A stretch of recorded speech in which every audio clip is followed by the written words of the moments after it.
Sumérgete en un viaje a través del tiempo y el espacio, donde desentrañamos los enigmas que la historia ha dejado atrás, desde misteriosos eventos y lugares olvidados hasta personajes envueltos en leyendas y secretos prohibidos. Acompaña a Eloy López en Los Misterios de la Historia, donde cada episodio revela un nuevo fragmento del enigma universal.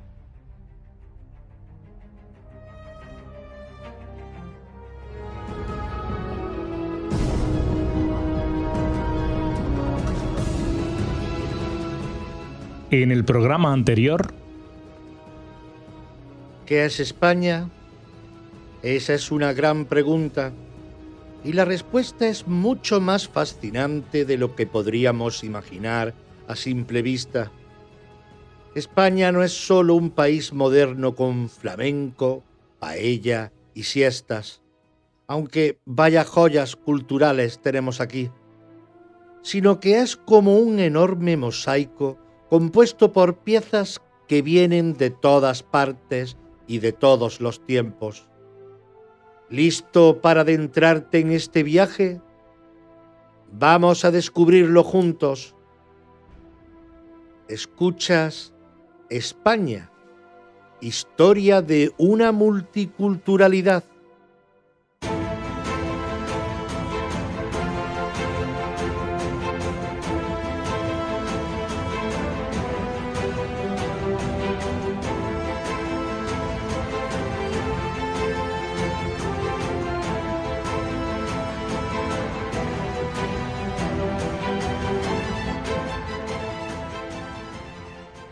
Si hay algo que los romanos sabían hacer bien, además de construir carreteras rectas como flechas, era llegar a nuevos territorios con mucha intención y un toque de dramatismo. Su llegada a la península ibérica no fue diferente. Allá por el siglo III a.C., cuando Roma y Cartago estaban en plena pelea de titanes, conocida como las Guerras Púnicas, la península se convirtió en un campo de juego, o de batalla más bien, para estas superpotencias. Cartago y Roma siempre compitiendo por ver quién tenía más territorio. La península ibérica, rica en recursos como la plata, el hierro y el cobre, se convirtió en un objetivo codiciado.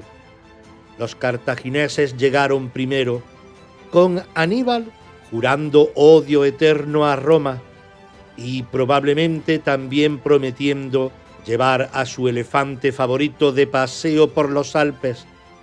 Pero los romanos, fieles a su estilo de «nosotros también queremos eso», decidieron intervenir. En pocas palabras, la península acabó siendo el escenario principal de su disputa. La conquista romana no fue un paseo triunfal con carros y laureles desde el principio. Los pueblos íberos no estaban precisamente emocionados con la llegada de los romanos.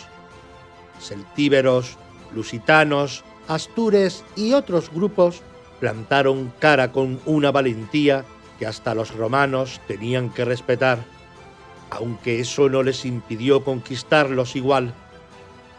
Los romanos empezaron por lo fácil: tomar el control de las zonas costeras y las ciudades más importantes como Tarraco, la futura Tarragona. Su estrategia era simple: primero aseguramos el buffet de mariscos.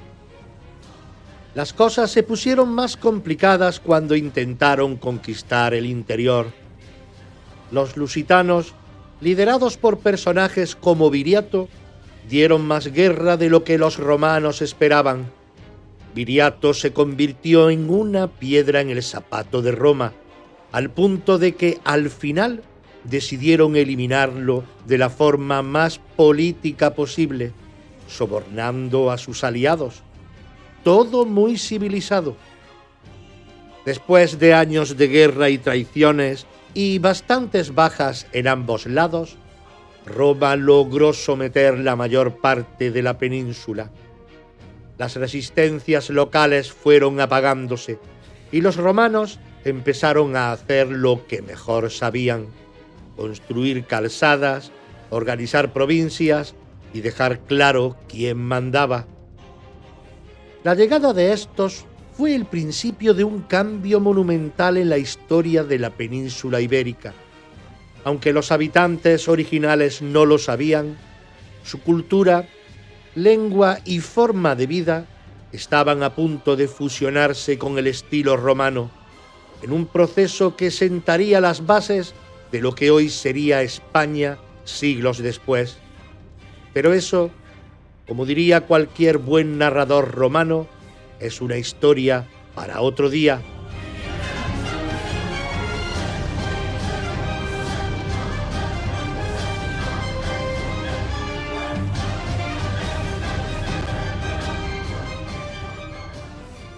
Una vez que Roma dijo «Hoc est nostrum», o lo que es lo mismo, «esto es nuestro», no se conformó con conquistar la península ibérica. No, los romanos eran perfeccionistas o controladores, depende de a quién se le pregunte, y decidieron convertir este rincón del mundo en una extensión de su imperio. Este proceso, conocido como romanización, fue una especie de makeover cultural al estilo romano, con mucha infraestructura, leyes y algo de teatro para mantener el entretenimiento. Roma no se andaba con pequeñeces. Dividieron el territorio en provincias para tenerlo todo bien organizado. Hispania Citerior, cerca de Roma, e Hispania Ulterior, más lejos pero también bajo control. Cada provincia tenía su propio gobernador, encargado de recaudar impuestos, mantener el orden y recordar a todos que Roma era el jefe. Las ciudades también jugaron un papel crucial. Algunas como Tarraco, Córdoba y Emérita Augusta se convirtieron en importantes centros administrativos y culturales. Los romanos trajeron su propio estilo de urbanismo: foros, templos, anfiteatros y, por supuesto, las famosas calzadas. Nada de caminos de cabras, esto era nivel Roma. Eran maestros en construir cosas útiles. Como hemos dicho antes, calzadas. No solo conectaban ciudades, también mostraban la eficiencia y determinación romana. Decían: «Quo tendimus non opus et curvae», o lo que es lo mismo, donde vamos no necesitamos curvas. Acueductos. Traer agua fresca a las ciudades era una prioridad. Obras como el acueducto de Segovia son un testimonio de su ingeniería y ganas de beber agua limpia o vino aguado. Teatros, porque después de tanta conquista también había que entretener al pueblo. Los teatros eran el Netflix de la época, con menos series pero más tragedias griegas. El latín fue el regalo de Roma a Hispania, un idioma que no solo unificó a los pueblos de la península, sino que también se convirtió en la base de las lenguas romances. Y ahora sé que me van a estallar los oídos. Lenguas romances como el castellano, el catalán y el gallego. Los romanos también trajeron su sistema legal, su forma de gobernar y sus tradiciones culturales. La cultura local no desapareció por completo, más bien hubo una especie de fusión cultural. Los romanos adoptaron algunas costumbres locales y a cambio los pueblos ibéricos aprendieron cómo vivir al estilo romano. Y así, entre mosaicos y termas, la península comenzó a transformarse en una parte integral del Imperio Romano. Pero no solo trajeron a Hispania carreteras y teatros, también impuso un sistema social y económico que transformó por completo la forma de vida de sus habitantes. Los romanos tenían claro que todo imperio necesitaba una estructura bien organizada para funcionar, y eso incluía desde la jerarquía social hasta la explotación de los recursos naturales. La sociedad romana en Hispania estaba bien estratificada, porque el desorden no era muy romano que digamos. En la cima estaban los ciudadanos romanos, quienes disfrutaban de todos los privilegios, tierras, derechos políticos y acceso a las termas de lujo. Debajo de ellos estaban los libertos, antiguos esclavos que habían conseguido su libertad, pero que seguían un poco atados a sus antiguos amos, ahora como jefes. Finalmente, en la base de la pirámide estaban los esclavos, quienes hacían la mayor parte del trabajo duro. La vida en la Hispania romana no era solo, como hemos dicho, calzadas y conquistas. También había que atender los asuntos del alma y las necesidades del día a día. Y como buenos romanos, trajeron consigo un panteón lleno de dioses, costumbres y, por supuesto, una buena dosis de entretenimiento.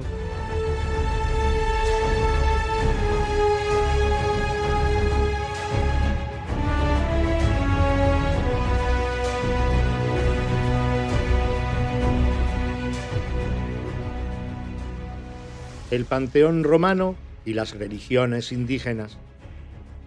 Los romanos tenían más dioses que soldados, y eso que tenían muchos. Júpiter, Juno, Minerva, Marte y compañía llegaron a Hispania para compartir protagonismo con las divinidades locales.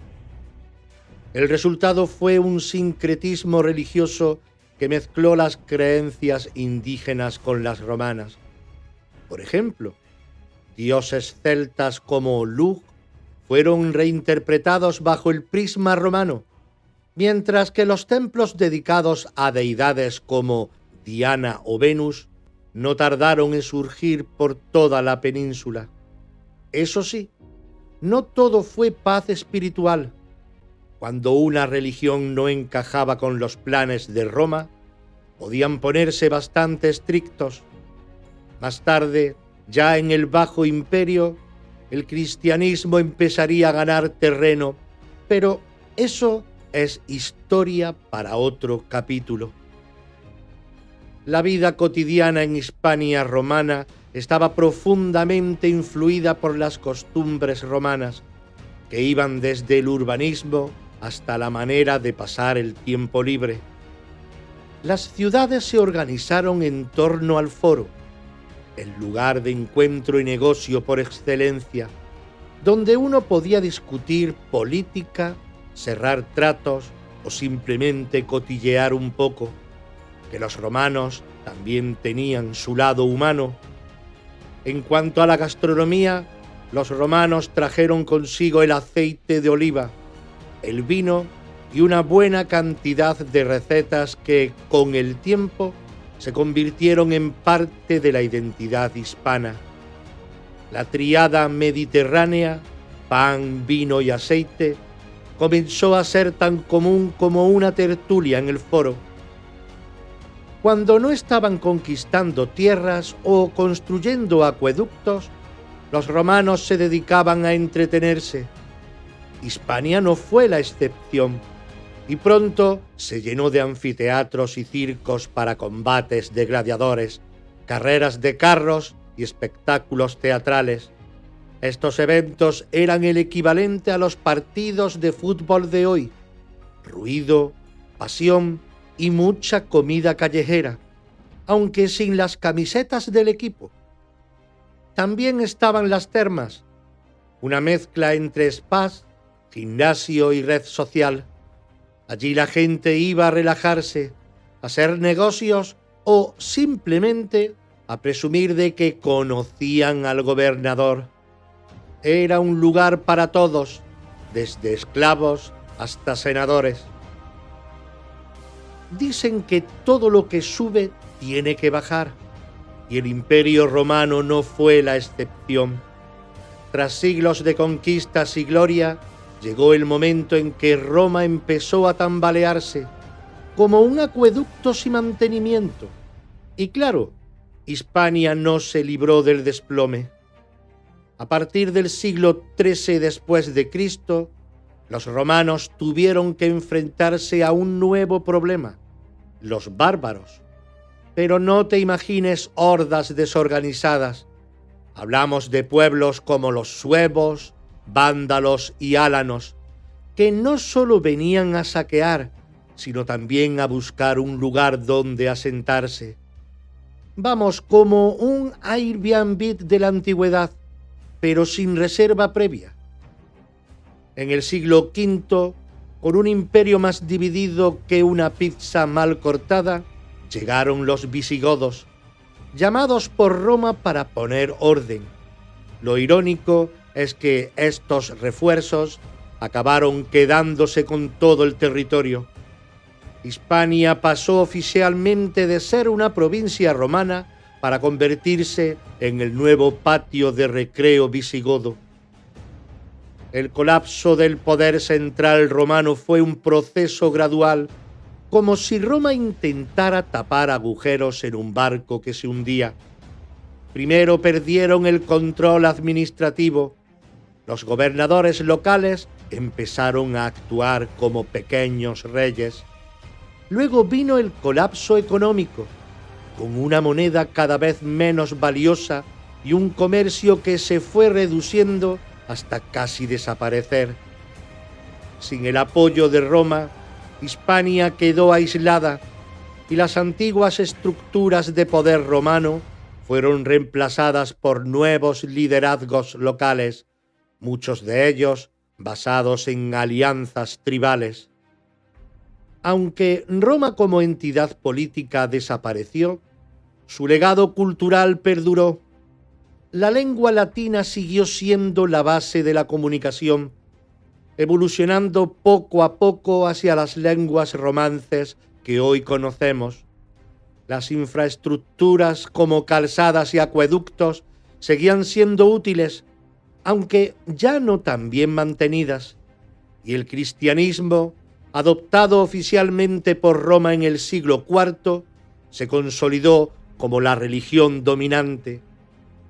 Los visigodos, aunque diferentes en costumbres, adoptaron mucho de la cultura romana. Esto creó una especie de Roma 2.0, más rústica y guerrera, pero con elementos claramente heredados del pasado imperial. La historia de la península ibérica es como un inmenso tapiz tejido con hebras de colores brillantes, cada una representando una cultura, un pueblo y un tiempo. Desde las primeras pisadas humanas en estas tierras hasta el ocaso del dominio romano, la diversidad ha sido el hilo conductor de esta fascinante historia. Un mosaico único moldeado por quienes llegaron, lucharon, convivieron y a veces simplemente sobrevivieron.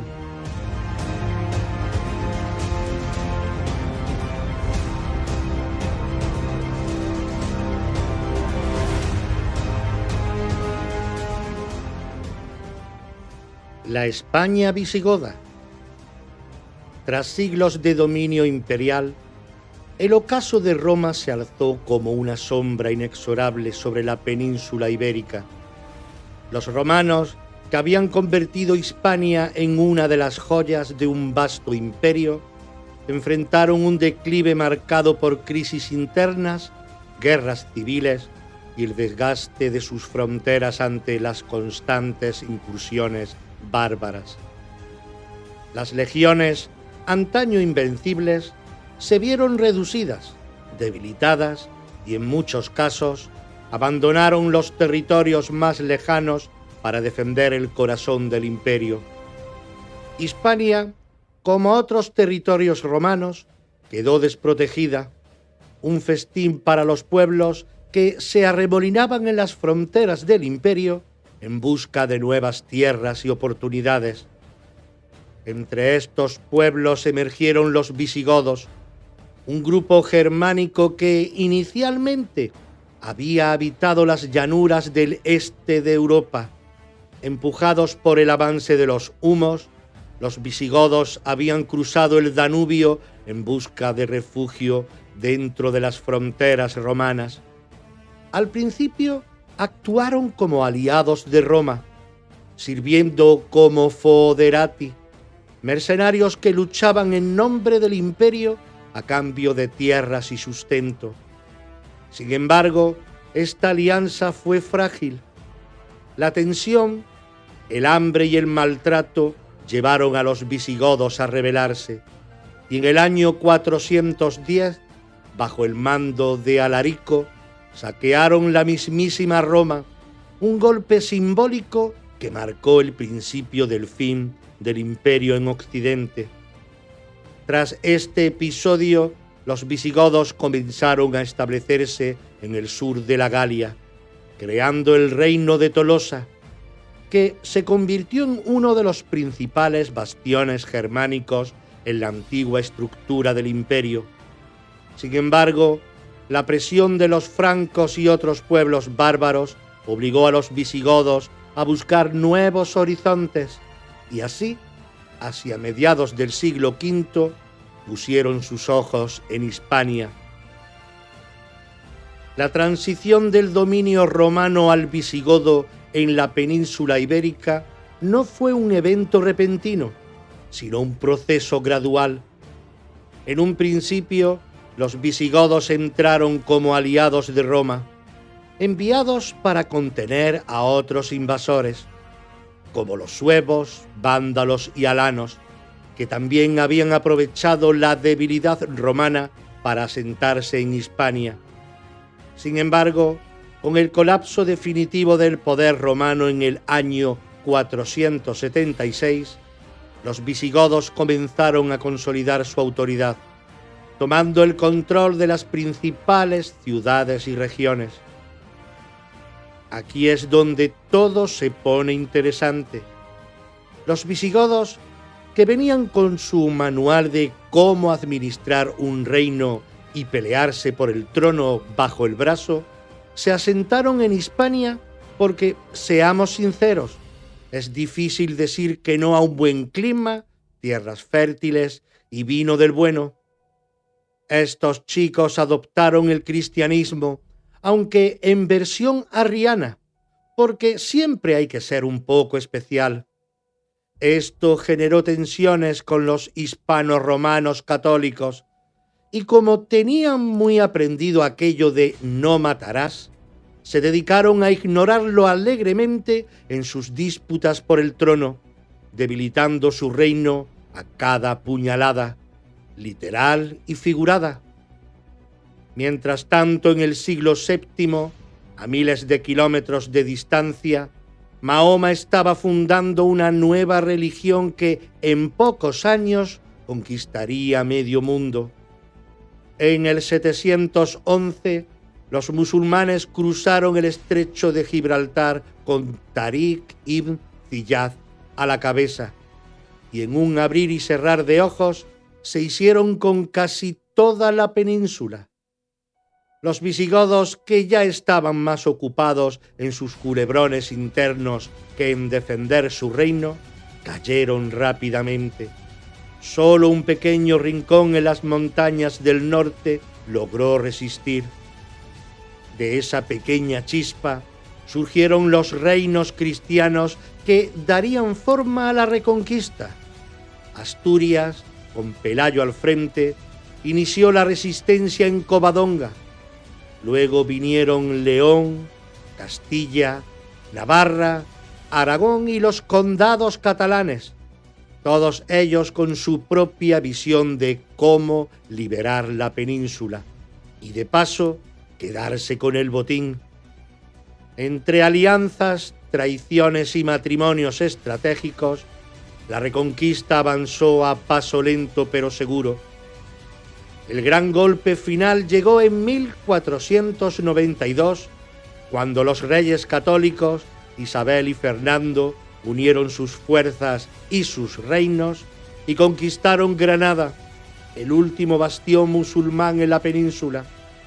Aquí es cuando podemos decir que el óvulo fecundado por un esperma loco empezó a tomar forma.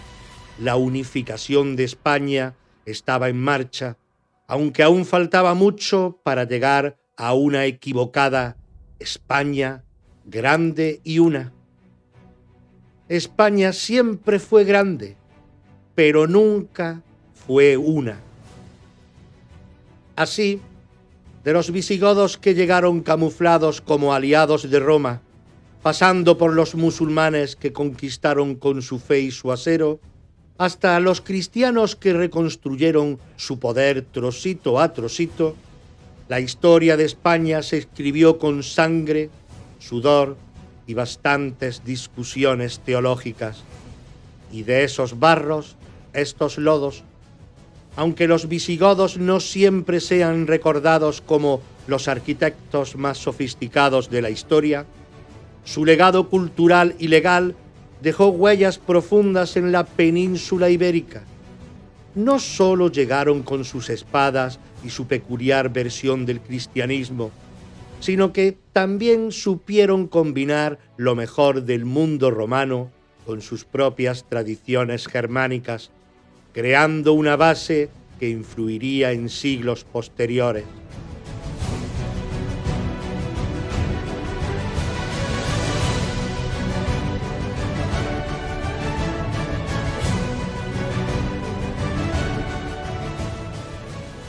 Al-Ándalus y la España islámica. Cuentan las viejas crónicas que antes del año 711, la península ibérica era un lugar donde los visigodos gobernaban, o algo así. Aunque en el papel parecía un reino unificado, la realidad era más caótica que una partida de parchís con reglas inventadas. Desde la ciudad de Toledo, la capital, el rey Rodrigo intentaba dirigir el destino. ¿Y qué reino? Todo un tablero de intrigas y disputas. Rodrigo había llegado al trono de manera cuestionable, como quien gana una carrera porque los demás corredores tropiezan entre ellos. Su reinado se centraba en el centro y el sur de la península, pero su poder era más nominal que real. Mientras tanto, el noreste, en la Tarraconense, otro líder llamado Águila II también decía ser rey. Su ambición era tan grande como su desconfianza hacia Rodrigo, y su base de apoyo estaba formada por nobles que no querían nada que ver con Toledo. ¿Y el resto del territorio? Bueno, digamos que el control visigodo era bastante relajado. En el norte, por ejemplo, los astures, cántabros y vascones no se molestaban mucho con las órdenes que venían de Toledo. Para ello, los visigodos eran como un vecino ruidoso, molestos, pero no lo suficiente como para abandonar sus costumbres. Estas regiones eran un mundo aparte, donde la autoridad visigoda apenas era una sombra. Y al sur, en la rica y cálida Bética, los nobles locales gobernaban como si fueran pequeños reyes. Acataban las órdenes reales solo cuando les convenía, algo así como cuando un gato decide que es momento de obedecer, es decir, casi nunca. Era un territorio lleno de vida, con ciudades heredadas de los romanos que seguían brillando pese al desorden. Pero la cosa no terminaba ahí. Al otro lado de los Pirineos, en la Septimanía, los visigodos tenían un pequeño rincón de tierra, como un recuerdo lejano de tiempos mejores, pero esa región ya estaba tan desconectada del resto del reino que era más un apéndice que una parte funcional. Con dos reyes disputándose el trono, nobles actuando a su antojo y regiones enteras fuera de control, el reino visigodo estaba más fragmentado que un espejo roto. Y justo en este escenario tan poco prometedor, aparecieron los musulmanes al otro lado del estrecho, listos para entrar en acción. Y llegaron los árabes. Los árabes que entraron en la península ibérica, un capítulo de la historia que comienza con un despliegue digno de un giro épico. Pero no te me pierdas, que aquí lo vamos a desmenuzar. Estos árabes no eran un grupo cualquiera. Provenían del califato omeya, una de las potencias más impresionantes de su tiempo. En ese momento estaban en plena expansión, movidos tanto por motivos religiosos como políticos. Eran como un equipo de fútbol en su mejor racha, ganando terreno allá donde fueran. Aunque, ojo, no eran solo árabes. También había bereberes, entre ellos, gente del norte de África que se unió a la causa. Así que, más que un solo grupo, era una mezcla de pueblos y culturas con un objetivo claro: seguir ampliando sus dominios. Ahora bien, ¿cómo llegaron a la península? Pues entraron por el sur, cruzando el estrecho de Gibraltar, que entonces no tenía ferries, pero sí muchas oportunidades. Los primeros en llegar fueron liderados por un hombre llamado Tariq ibn Ziyad, un nombre que todavía resuena en la historia. Él y sus hombres desembarcaron en el 711 en un lugar que hoy conocemos como Gibraltar, cuyo nombre viene precisamente de Jabal Tariq o la montaña de Tariq. Original los chicos, ¿verdad? Los visigodos, siendo los dueños del terreno, les plantaron cara. Pero, ¡oh sorpresa!, el reino visigodo estaba más dividido que un grupo de WhatsApp, con demasiados administradores. Rodrigo, el rey visigodo de turno, estaba peleando por mantener el control mientras lidiaba con disputas internas y nobles que no querían ponerse de acuerdo ni en el color de las cortinas. Así que cuando Tariq desembarcó, no se encontró con un muro de defensa impenetrable, sino con un reino debilitado y desorganizado. Claro, Rodrigo no se quedó de brazos cruzados. Reunió a su ejército y marchó hacia el sur para enfrentarse a los invasores en la famosa batalla de Guadalete. Pero aquí viene el giro dramático. Muchos nobles visigodos, descontentos con Rodrigo, decidieron no apoyarlo del todo. El resultado fue un desastre para los visigodos. Tariq y sus hombres, con un ejército más pequeño pero mejor organizado, derrotaron a Rodrigo, y esa victoria fue la puerta abierta para la conquista de la península. Pero, ¿por qué vinieron los árabes? Bueno, no estaban huyendo de ningún lugar, sino más bien siguiendo su política de expansión. Para ellos la península ibérica era como una joya brillante al alcance de la mano. Tierras fértiles, riqueza y una oportunidad para consolidar su dominio en Europa. Lo curioso es que inicialmente llegaron con la idea de hacer una incursión, probar suerte y volver. Pero al ver lo fácil que era avanzar y lo rico que era el territorio, dijeron: bueno, ya que estamos aquí.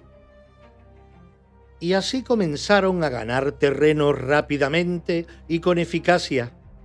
En menos de una década habían conquistado casi toda la península, dejando solo un pequeño rincón en el norte, donde los visigodos que quedaban se refugiaron. Esos supervivientes, que se atrincheraron en las montañas de Asturias, se convirtieron en el germen de la futura resistencia cristiana. Pero en ese momento, los árabes eran los amos del lugar y la península se transformó en Al-Ándalus, un territorio que mezclaría culturas, religiones y tradiciones como nunca. Así que ahí lo tienes. Llegaron por expansión, encontraron poca resistencia gracias al caos visigodo y en un abrir y cerrar de ojos, la península cambió de manos. Una historia de estrategia, oportunidad y un poquito de caos.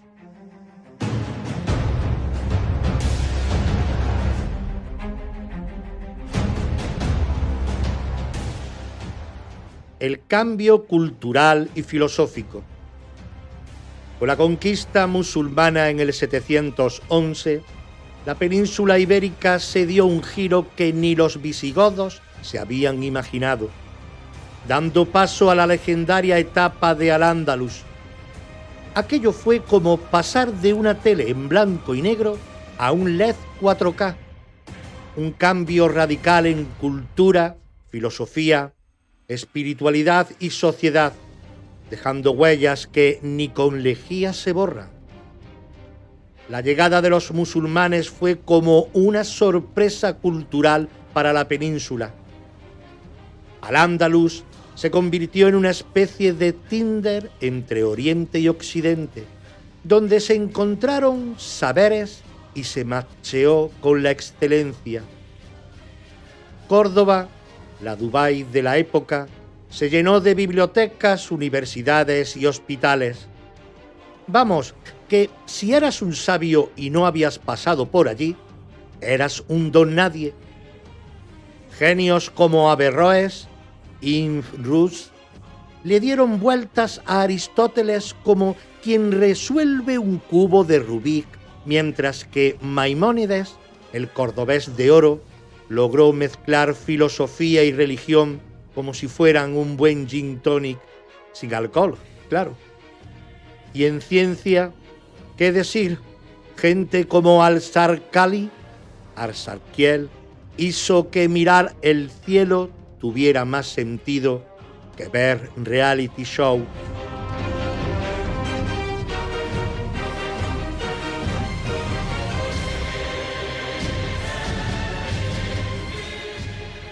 El cambio espiritual. Antes de que los romanos plantaran sus estandartes en Hispania, la península era un caleidoscopio de creencias y dioses, donde cada valle, río y montaña albergaba una chispa de lo divino. Los íberos, los celtas y los tartesios rendían homenaje a la naturaleza con fervor, confiando en que sus deidades les protegerían de las inclemencias y les darían cosechas abundantes. Por ejemplo, los celtas adoraban a Lugh, el dios de la luz y las artes, y a Cernunnos, el señor de la fertilidad y los bosques, mientras que los íberos veneraban a Endobélico, una especie de médico celestial, y a Atecina, una diosa que cuidaba de los ciclos de la vida y la muerte. Más al sur, los tartesios y las colonias fenicias trajeron consigo a Baal y Tanit, divinidades del poder y la fertilidad que encontraron eco entre los pueblos locales. Cuando los romanos llegaron, no lo hicieron como conquistadores religiosos al uso. En lugar de imponer su panteón olímpico, dejaron que los pueblos locales siguieran venerando a sus dioses, pero con un pequeño truco, el sincretismo. Si tú eras devoto de Endobélico, los romanos te decían: «Ah, si ese es nuestro Esculapio, pues seguir rezándole». Y así, con una mezcla de pragmatismo y diplomacia, los dioses locales se fundieron con los romanos. Bajo el estandarte de Roma, Hispania comenzó a hablar con acento latino no solo en las calles, sino también en los templos. Júpiter, Marte y Minerva presidieron sacrificios y rituales, mientras los antiguos dioses locales se transformaban o se difuminaban. Pero esta era dorada de los dioses clásicos no duraría para siempre. En ese mosaico de religiones, una nueva influencia comenzó a dejar su marca: los judíos. Llegaron con los romanos como comerciantes, esclavos o exiliados tras conflictos en Judea. La Torá, el libro sagrado del judaísmo, trajo consigo una idea revolucionaria para la península: el monoteísmo. Un solo Dios que no necesitaba templos fastuosos ni sacrificios de animales, sino un compromiso ético y espiritual, aunque esto no tuviera nada que ver con el judaísmo. Mientras tanto, un nuevo movimiento nacido en las tierras de Judea comenzaba a expandirse: el cristianismo.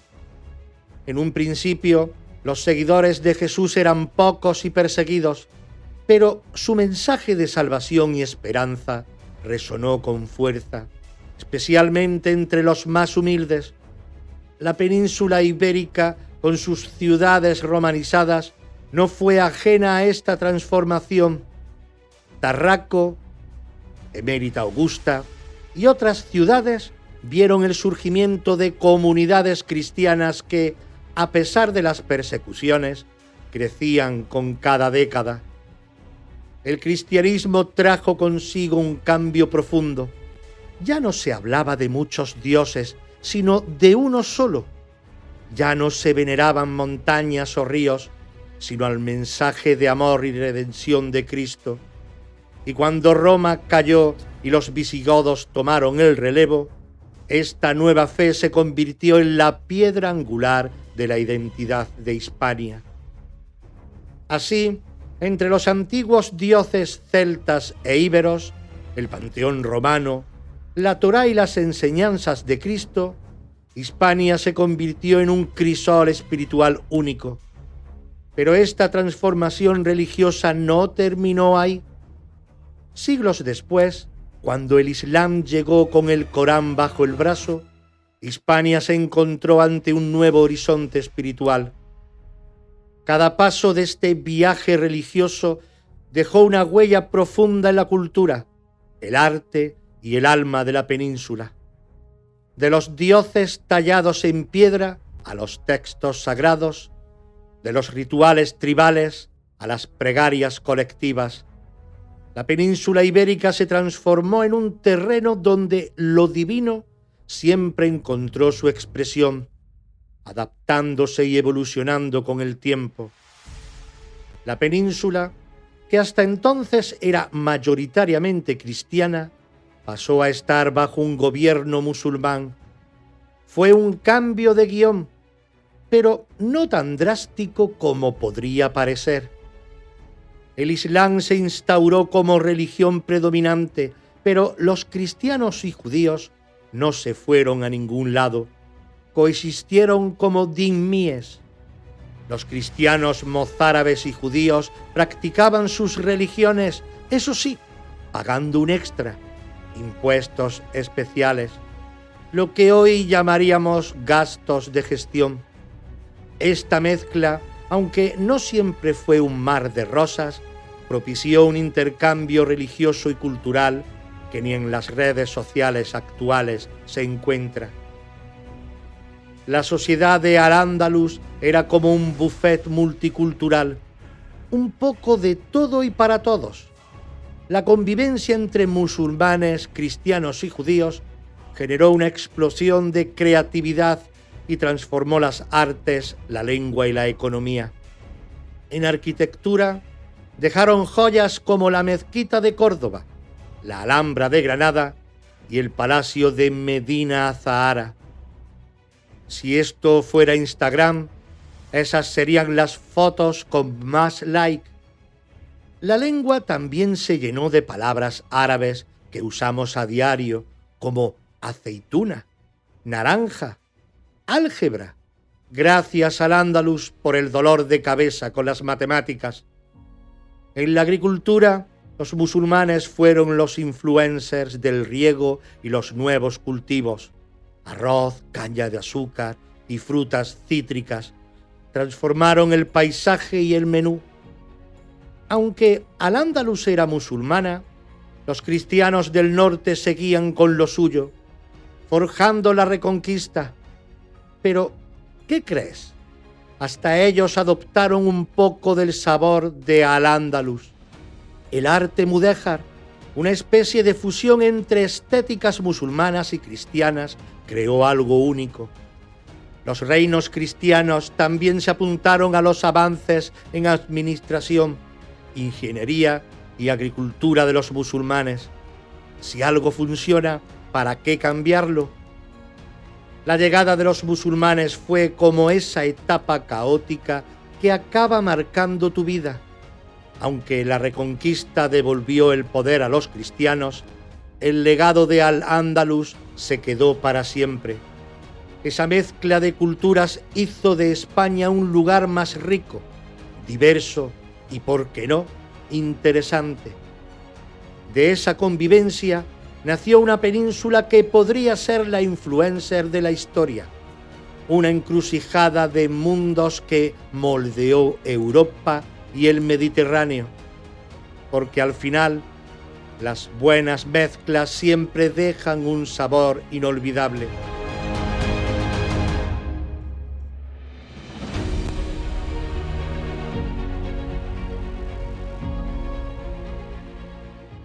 La falsa reconquista, una historia de apropiaciones y reivindicaciones. La historia que nos cuentan sobre la reconquista está cargada de épica, heroísmo y una supuesta lucha por recuperar lo que siempre había sido propio. Pero, ¿de quién era realmente esa tierra que los reinos cristianos del norte reclamaban como suya? Para entenderlo debemos desentrañar las raíces de esta narrativa y confrontarla con los hechos históricos. La península ibérica no comenzó su historia con los visigodos, ni mucho menos con los reinos cristianos del norte. Antes de su llegada, fue hogar de íberos, celtas y otras culturas, y más tarde de los romanos, que la incorporaron a su imperio y la convirtieron en una de las regiones más romanizadas. Durante siglos, Hispania floreció bajo la administración romana, pero con el declive del imperio, nuevas fuerzas irrumpieron en escena. Entre estas fuerzas estaban los visigodos, un pueblo germánico que había vagado por Europa buscando asilo y sustento tras ser empujados por otras tribus bárbaras. Inicialmente aliados y mercenarios de Roma, terminaron tomando el control de la península cuando el imperio ya no podía sostener sus fronteras. Así, los visigodos no eran ni hijos de la tierra ni los legítimos herederos de Hispania. Eran simplemente los nuevos dominadores que gobernaron en nombre de su fe cristiana y su propia ambición. Cuando los ejércitos musulmanes cruzaron el estrecho de Gibraltar en el año 711, los visigodos se enfrentaban a una crisis interna, disputas dinásticas, descontento entre la población y un sistema de poder debilitado.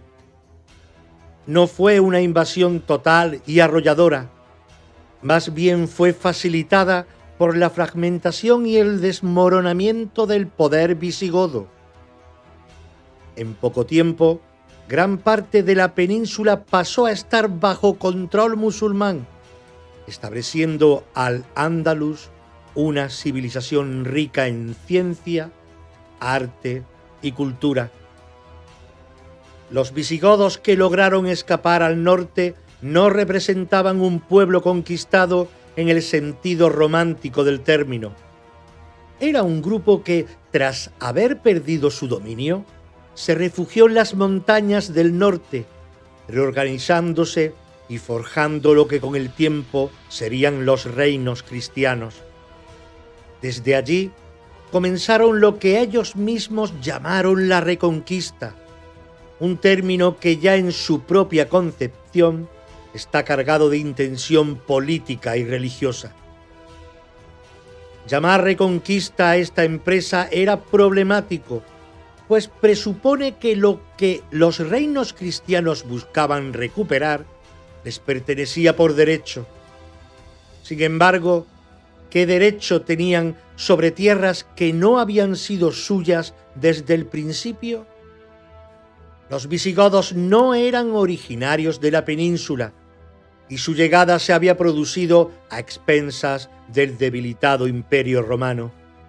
Más aún, la población que habitaba la península bajo el dominio musulmán no era extranjera, era en gran medida descendiente de los mismos hispanos romanos y visigodos que habían abrazado el Islam o convivido bajo su dominio. La idea de que estos reinos cristianos estaban reclamando lo suyo se basa en una narrativa impulsada por la religión, no por la historia, de manera similar a cómo las cruzadas justificaron la lucha por Jerusalén, una ciudad que nunca había sido originalmente cristiana. La Reconquista se alimentó de un fervor religioso que transformó una serie de guerras locales en una cruzada contra el Islam. La Reconquista, lejos de ser un movimiento uniforme y continuo, fue una serie de conflictos intermitentes que se extendieron durante siglos. Los reinos cristianos del norte no solo lucharon contra los musulmanes, sino también entre ellos, y muchas veces firmaron alianzas con gobernantes musulmanes cuando les convenía. La unidad que la narrativa nacionalista quiere proyectar sobre este periodo es una construcción moderna, diseñada para justificar la idea de España como una nación cristiana desde sus orígenes. En realidad, España como nación es un concepto reciente, forjado en la Edad Moderna por los reyes católicos y consolidado más tarde a través de la creación de un Estado centralizado. Antes de eso, la península fue un mosaico de culturas, religiones y lenguas que no se puede reducir a una simple dicotomía entre cristianos y musulmanes. La Reconquista no fue el regreso triunfal de un pueblo a sus tierras ancestrales, sino la imposición de una narrativa que justificó siglos de guerra en nombre de la religión. La verdadera riqueza de la península no reside en la exclusión ni en las luchas por el poder, sino en la diversidad de culturas y tradiciones que han convivido en su territorio. Si algo debemos reconquistar, es la capacidad de ver nuestra historia con ojos críticos, despojándola de los mitos que han servido para dividirnos. Continuará. Gracias por acompañarnos en este viaje a través de los misterios de la historia. Esperamos haber despertado tu curiosidad y haber aportado nuevas perspectivas sobre los enigmas del pasado. No olvides que cada episodio es una pieza más en el vasto rompecabezas de nuestro legado humano.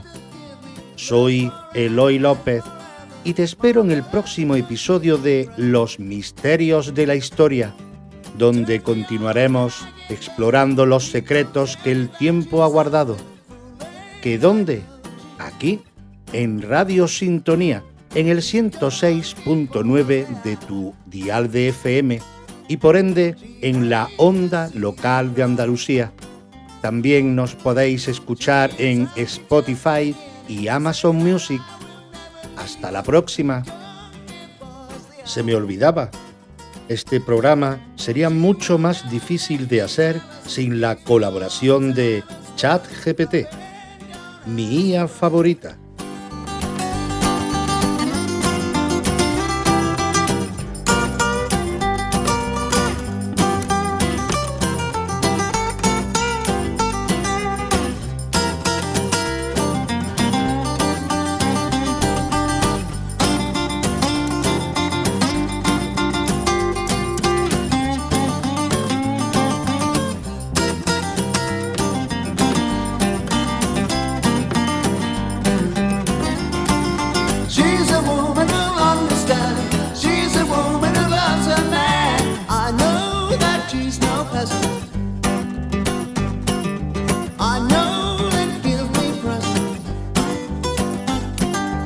Tell me